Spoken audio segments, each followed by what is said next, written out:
2018 പ്രളയത്തിൽ നിന്ന് കരകയറാനാകാതെ Chengannur Pandanad Idakkadavu eco tourism park പമ്പയാറിന്റെ തീരത്ത് 5.5 ഏക്കറിൽ സ്ഥിതി ചെയ്യുന്ന പാർക്ക് കാട് കയറി സാമൂഹ്യ വിരുദ്ധരുടെ താവളമായി മാറിയിരിക്കുകയാണ്.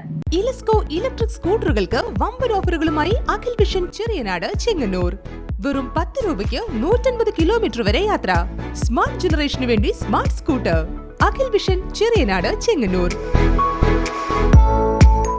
പമ്പയാറിന്റെ തീരത്ത് അതിന്റെ മനോഹാരിത ആസ്വദിക്കുവാൻ കഴിയുന്ന തരത്തിൽ 5.5 ഏക്കർ സ്ഥലത്താണ് ടൂറിസത്തിന്റെ നേതൃത്വത്തിൽ പദ്ധതി നടപ്പാക്കിയിരുന്നത്. ബോട്ടിംഗ്, കുട്ടികൾക്കുള്ള കളിസ്ഥലങ്ങൾ, ഓപ്പൺ തിയേറ്റർ, കഫ്റ്റേരിയ തുടങ്ങി മനോഹര കാഴ്ചകൾ സമ്മാനിക്കുന്നതായിരുന്നു ഈ ഇക്കോ ടൂറിസം പദ്ധതി. കലാമന്ദിരം, നീന്തൽക്കുളം ഉൾപ്പെടെ 2ാം ഘട്ട പദ്ധതികൾക്കായി തയ്യാറെടുക്കുമ്പോഴായിരുന്നു പ്രളയം പാർക്കിനെ പൂർണ്ണമായും കവർന്നെടുത്തത്. ചെങ്ങന്നൂരിൽ സായാഹ്നങ്ങൾ ചിലവഴിക്കുവാൻ മറ്റ് പാർക്കുകളോ സ്ഥലങ്ങളോ ഇല്ലാത്തതിനാൽ ഇവിടെ വൻ തിരക്കായിരുന്നു അനുഭവപ്പെട്ടിരുന്നത്. വിവിധ സംഘടനകളുടെ ചെറിയ പരിപാടികളും ഇവിടെ നടന്നിരുന്നു. കുടുംബത്തോടൊപ്പം സായാഹ്നം ചിലവഴിക്കുവാൻ നിരവധി ആൾക്കാർ പാർക്കിലെത്തിയിരുന്നു.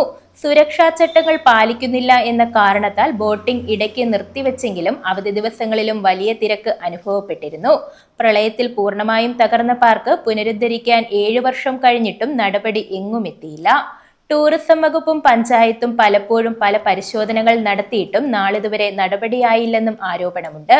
2013 മെയ് 9 പാണ്ടനാട് ഗ്രാമപഞ്ചായത്ത് പ്രമേയം പാസാക്കി സർക്കാരിന് നൽകിയതിന്റെ അടിസ്ഥാനത്തിൽ അന്നത്തെ MLA PC വിഷ്ണുനാഥിന്റെ ശ്രമഫലമായി 1.59 കോടി രൂപ ചിലവഴിച്ച് കേരള ഇറിഗേഷൻ ഇൻഫ്രാസ്ട്രക്ചർ ഡെവലപ്മെന്റ് കോർപ്പറേഷനാണ് പാർക്കിന്റെ നിർമ്മാണ പ്രവർത്തനം നടത്തി DDPCക്ക് കൈമാറിയത്. ടൂറിസം മന്ത്രിയായിരുന്ന AP അനിൽകുമാർ 2015 ജനുവരി 2 ശിലാസ്ഥാപനം നടത്തി. 2016 ഫെബ്രുവരി 25 ഉദ്ഘാടനവും നിർവഹിച്ചു. ജില്ലാ കളക്ടർ ചെയർമാനായുള്ള DTPCയുടെ പരസ്യ ടെൻഡർ പ്രകാരം ഷൈൻ കാടുവട്ടൂർ എന്നയാളായിരുന്നു കരാർ ഏറ്റെടുത്തത്. പാർക്ക് ആരംഭിച്ച് വർഷങ്ങൾ കഴിഞ്ഞിട്ടും കെട്ടിട നമ്പർ നൽകുവാൻ പഞ്ചായത്ത് തയ്യാറായിരുന്നില്ല. പമ്പ റിവർ ബേസിൽ അതോറിറ്റിക്കാണ് പാർക്ക് നിൽക്കുന്ന തീരത്തിന്റെ സംരക്ഷണ ചുമതല എന്നാണ് പഞ്ചായത്തിന്റെ വാദം. കെട്ടിട നമ്പർ നൽകാത്തതുകൊണ്ട് പാർക്കിലേക്ക് വൈദ്യുതിയും ലഭിച്ചിരുന്നില്ല. ജനറേറ്റർ ഉപയോഗിച്ചാണ് ആദ്യകാലങ്ങളിൽ പ്രവർത്തനം നടത്തിയിരുന്നത്. പാർക്കിന്റെ നവീകരണം ആവശ്യപ്പെട്ടും നഷ്ടപരിഹാരത്തുക ലഭിക്കുന്നതിനുമായി ഷൈൻ കാടുവെട്ടൂർ 2020-21 ഹൈക്കോടതിയിൽ കേസ് ഫയൽ ചെയ്തിരുന്നു. അനുകൂല വിധി ലഭിച്ചെങ്കിലും ഇതുവരെ നഷ്ടപരിഹാരം ലഭിച്ചിട്ടില്ലെന്നും ഷൈൻ കാടുവെട്ടൂർ പറയുന്നു. 2ാം ഘട്ടം കൂടി നടപ്പാക്കി ഇടക്കടവ് ടൂറിസം പദ്ധതി പുനരാരംഭിക്കണമെന്നാണ് നാട്ടുകാരുടെയും ആവശ്യം.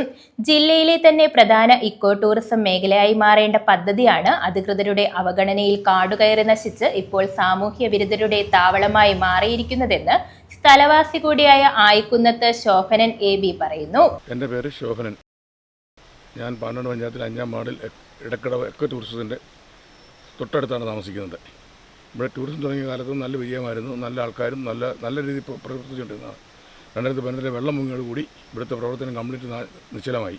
അതിൽ പിന്നീട് ഇവിടെ സാമൂഹിക വിരുദ്ധരുടെ മദ്യപാനവും അതുപോലെ എല്ലാ ശല്യങ്ങളും ഇവിടെ ഉണ്ട്. അതുപോലെ പാമ്പും പഴുതാരയും എല്ലാം കയറി ഭയങ്കര ആക്രമണമാണ്. അതുകൊണ്ട് ഞങ്ങൾക്ക് സമീപവാസികൾക്ക് താമസിക്കാൻ ഒക്കാത്തൊരു ഗതികേട് വന്നിരിക്കുകയാണ്. അതിന് തക്ക പരിഹാരം കാണണമെന്ന് പറയുന്നു. 2018 പ്രളയത്തിൽ തകർന്നതിനു ശേഷം പ്രദേശം കാടുകയറി നശിച്ച അവസ്ഥയിലാണ്. കൂടാതെ സാമൂഹ്യ വിരുദ്ധരുടെ അഴിഞ്ഞാട്ടവും ഇഴജന്തുക്കളുടെ ശല്യവും കാരണം സമീപവാസികൾ ഇവിടെ ഭീതിയിലാണ് കഴിയുന്നത്. എത്രയും പെട്ടെന്ന് പാർക്ക് വൃത്തിയാക്കി പൊതുജനങ്ങൾക്ക് തുറന്നു കൊടുക്കണമെന്നാണ് നാട്ടുകാരുടെ ആവശ്യം. News bureau, Chengannur.